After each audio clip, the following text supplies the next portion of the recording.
Hello folks, welcome back to the channel, welcome back to Project R1. My name is Tom and we've got absolutely tons to do and not a lot of time to do it in, so cue the music. It's time for a montage.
Now we've got that little lot out of the way, I thought I'd show you how I change my tyres. So I do it all by hand, I don't have any real tools.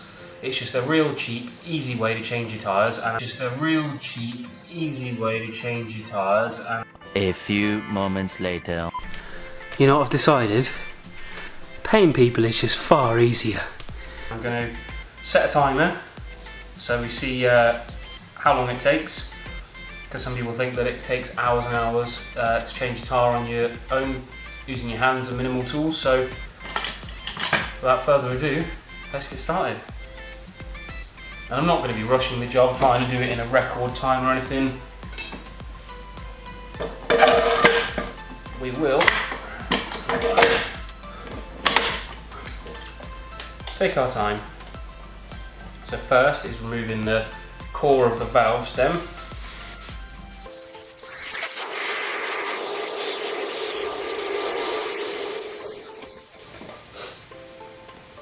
Because that means that there's very minimal air in the tyre now, and we can, going to need to adjust that.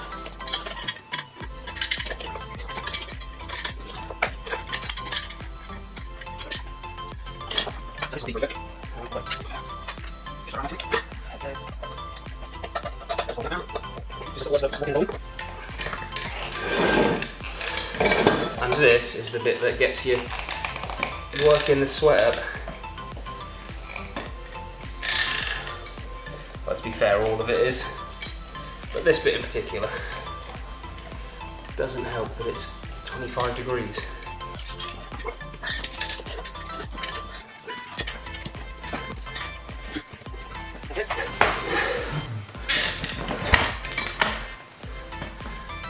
I'm not sure why that was quite so tight, but there we are.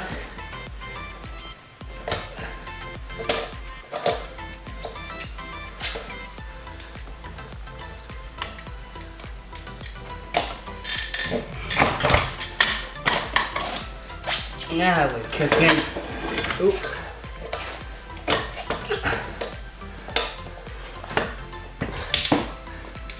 All the way around, yes.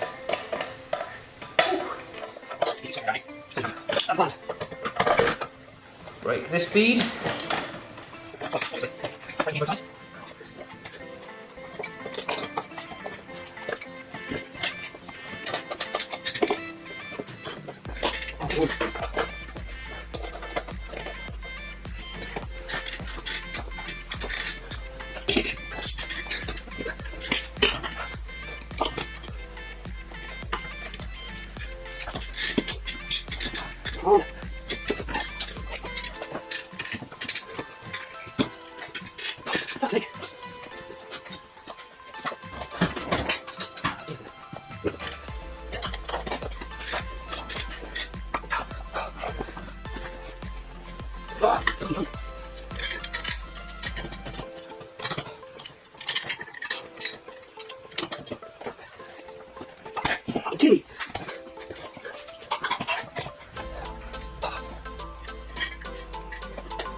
That's taken me 8 minutes.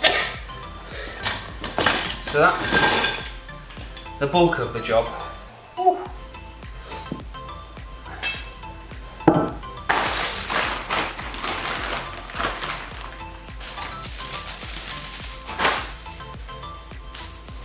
Reusable cable ties. Whoa, I'm sweating. So this is where things get a little bit trickier.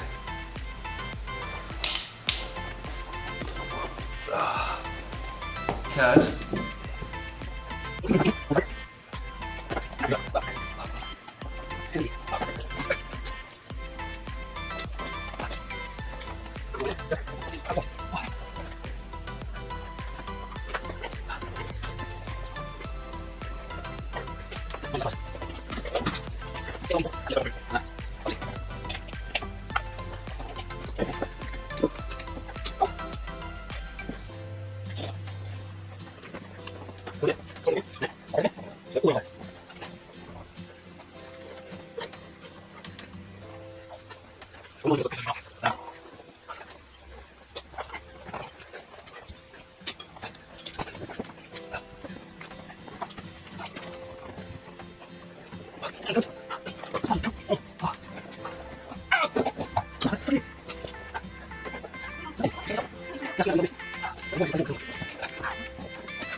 You know what I've decided?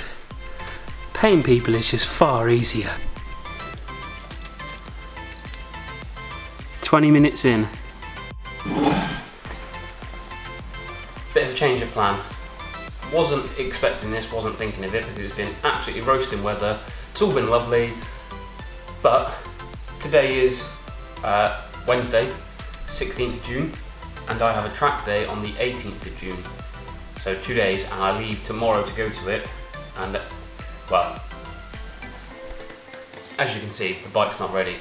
I wasn't planning to share this right now, but it makes sense for this video that I've got a lot to do, not a lot of time to do it, and with the weather being iffy on Friday as well, I don't really want to fit dry tyres to these wheels, so I'm thinking of getting a set of wets, chucking those on, and I'm getting a set of wets for free, kindly donated by a friend of mine.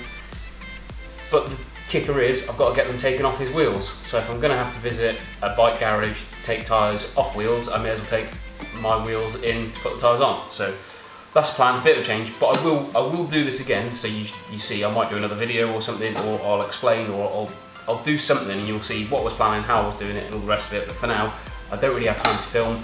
I'm going to be cracking on, so see you in a second. I know what you might be thinking. I said I was fitting wet tyres to it, and I was meant to be, but a slight change of plan. Got to be flexible with these things. Hopefully buying a set of wheels tomorrow, taking a set of wet tyres with me, and then I'll get them changed at the track. So time to put wheels back in and then move on to Chain Sprockets.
Well, it's time for the R1 roundup.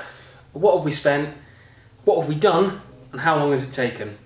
I've had to write this down on my phone, so please excuse me because there's so much to go through. So we've had a fiberglass repair kit, front brake lever guard, front brake pads, brake fluid, fork and shock service, which was the expensive bit, wheel bearings front and rear, paid for a tyre changeover, the Chain Sprocket set. That was a video sponsor that let me have those for free, so you'll see another video that'd be a little clicky link thing up here or something to click. You can go and watch that video. Also, front tyre, I mentioned it before, got given that by a friend, so that didn't cost me anything. It was a scrub, it wasn't brand new, but got given a front tyre. And coolant, the coolant that I filled up with, it didn't actually cost me anything because I already had some on the shelf, so, you know, for argument's sake, that could have been 20 quid, say, but it wasn't, I already had it here. That brings me to a total of £658.88, to get this R1 up to where it is now, and that's a grand total of £1,717.88, or 330 Big Macs and enough change for 5 McFlurries. The whole premise of doing these videos was, can you buy a bike to make money? That's the whole idea. Can you buy a bike and sell it on and make some cash? Well, bear in mind this owes me £1,700. If I paid for the chain sprocket set and so on and a few other bits and bobs, let's for argument's sake say it was £2,000. The market value of this bike in this condition is probably somewhere between £3,200 to £4,000. So yes, if I sell this I probably can, but as I already mentioned earlier, I'm probably going to do a few track days on this, so you'll see some videos of those coming out. Time. How much time have I spent? Well, I think these videos, because things got a bit hectic, I kind of lost track a little bit again, so sorry for that. But I think I've spent around another 20 hours or so getting the bike up to scratch, as you've seen it.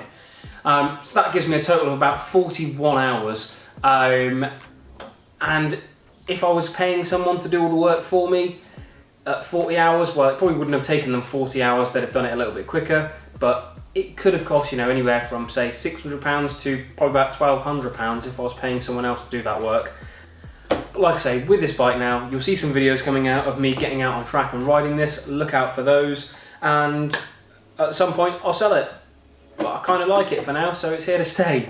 Thank you very much for watching. I really hope you enjoyed this little mini-series. If you want me to do anything else on this sort of bike, or if you want to see another mini-series, please do let me know in the comments. And equally, if you wouldn't buy 330 Big Macs and 5 McFlurries with £1,700, what would you buy? Let me know that as well. If you're not already, please consider clicking subscribe, and otherwise, just take care, ride safe, and we'll see you in the next one. Bye bye.